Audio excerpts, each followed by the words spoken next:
Can I walk you out? Would you wait here? I really don't want to say goodbye. Lucas and Elizabeth have slowly grown and have a strong foundation that should withstand any storms that may arise. In terms of Lucas, I don't think this will amount to much, but their bond is soothing all the same. Lucas has picked up a few new skills along the way. He discovered that no matter how lavishly he treats Elizabeth, she enjoys the simple pleasures of life.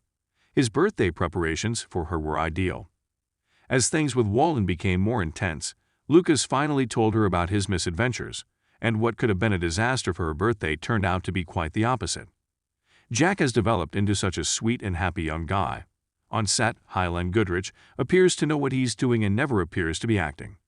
He's having a great time. Still, I'm curious as to how many takes he had to perfect Lucas's morning wake-up call. Fun scenes like those wonderfully illustrate what it's like to be a young, expanding family. Cooper and Joseph's relationship is finally improving. Cooper hasn't returned to church, but he is learning more about what it means. Lucas may have believed Wyman Walden was gone for forever, but he was completely mistaken. In recent memory, an unscrupulous businessman makes an unpleasant appearance in Hope Valley. Walden is still hell-bent on acquiring the saloon, and he isn't going to take no for an answer.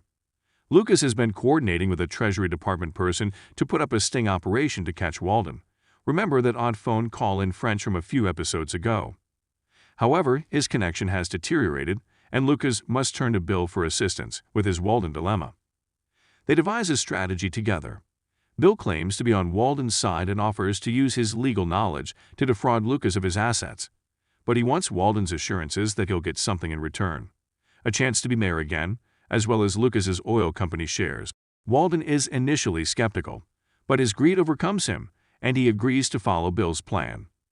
Bill's plan to capture Walden is a little intricate. As Lee puts it, it's kind of like a mystery novel. To say the least, it concludes with Walden's arrest outside the Valley Voice office in a dramatic scene. For the payoff, Walden and his henchman Julius Spurlock arrive up. While Nathan holds Spurlock at gunpoint, Bill snatches Walden.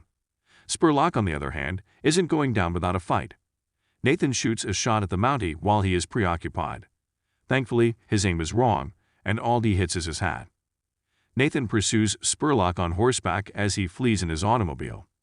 There's a brief chase, but Nathan easily captures Spurlock, displaying some impressive gunslinging skills.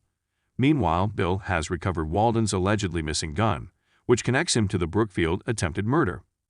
However, the Walden saga is far from over. He makes a last-ditch effort to blame Lucas, accusing him of being involved in an illicit gambling operation. Lucas claims he's merely been trying to catch Walden, but Nathan discovers some incriminating evidence in his office, and things don't seem good for him. Was that evidence planted by Walden? And how is Lucas going to prove it?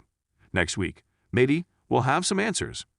Nathan's huge Mountie moment partially compensates for the fact that he had to say goodbye to May Sue, Amanda Wong, in this episode.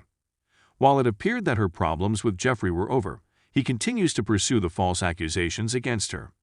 She must return to Chicago to appear in court. She hasn't said when or if she would return to Hope Valley. Nathan kindly offers to accompany her, but she politely declines because he can't leave Valley.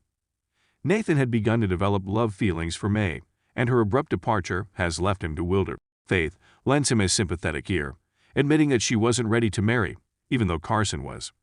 In this episode of When Calls the Heart, Walden's presence weighs heavily on Lucas, as well as Elizabeth, as he confesses what's going on. However, it has no bearing on his plans to celebrate her birthday. His urge to disappear for a while is actually beneficial, since it permits them to spend a calm evening at home with little Jack. It's a chaste sleepover, but it's a romantic one. Lucas spends the night on an uneasy-looking couch and is startled awake when Jack leaps onto his chest. In the meantime, Joseph learns that Lee co-signed his and Minnie's cafe loan. He copes with the news about as well as one could expect. Lee meant well, but in trying to aid his friend, he went too far. They'll probably work through it, but in the meantime, Lee is reminded of the significance of considering the implications of his choices. Because Minnie and Angela are out of town, it's unclear how she feels about Lee's intervention. Their absence, on the other hand, allows Joseph to spend quality time with Cooper, including a heart-to-heart about whether he'll ever return to church. Joseph's faith is strong, but he's being kind with his son's doubts, which is admirable. Molly and Bill's romance has cooled a little since Season 8, But how adorable was her refusal to accept he was working with Walden. Mr. Gilchrist, an oil firm investor, is planning a trip to Hope Valley, which has Fiona all worked up. Molly and Florence haven't quite figured out how to use the newfangled electric washer, which has resulted in a massive mess in the Mercantile. Hickam is thinking about resigning as mayor, but Bill persuades him to reconsider.